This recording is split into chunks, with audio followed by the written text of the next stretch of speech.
বাজারে গেলেই বাড়তি খরচ, এক পণ্যের দাম কমার আগেই বাড়ছে আরেকটির দাম। নিত্যপণ্যের ঊর্ধ্বগতিতে চাপে পড়েছে সাধারণ মানুষের সংসার। সব জিনিসের দাম একটু বাড়তি আর কি। আমাদের যারা ঢাকা শহর থাকে স্টুডেন্ট, তাদের ক্ষেত্রে আর কি অসুবিধা একটু। যারা স্বল্পমূল্য আয়ের কাজ করে তারা এই সবজি কিনে নিয়ে গেলেই এই সবজিতে তাদের টাকা পয়সা শেষ হয়ে যায়। বাজারের তালিকা ছোট হচ্ছে, কিন্তু কমছে না খরচ।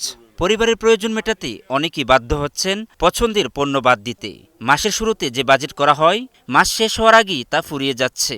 টাকা দিয়ে যে ভালো খাবার কিনে খেতে পারবো সেটার গ্যারান্টিটা পাচ্ছি না। ইলিশের সরবরাহ তো যথেষ্ট কম, যার কারণে মাছের দাম অনেক বেশি। অন্যান্য বাজার তুলনামূলক একটু কম হলে ভালো হতো। চিংড়ি রাখলো 800 করে আর কি, আর পাবদা নিলাম 450। শুধু ভোক্তা নয়, বাজারে ব্যবসায়ীদেরও নানা অভিযোগ। পরিবহন ব্যয়, বিদ্যুৎ সংকট, সরবরাহ খরচ ও পাইকারি বাজারের দামের প্রভাব পড়ছে খুচরা বাজারে। আমাদের ব্যবসা অত্যন্ত খারাপ। কারণ নাই, বেচা কিনেও নাই, মুরগি মারা যাচ্ছে, অনেকগুলো মুরগি মারা যাচ্ছে।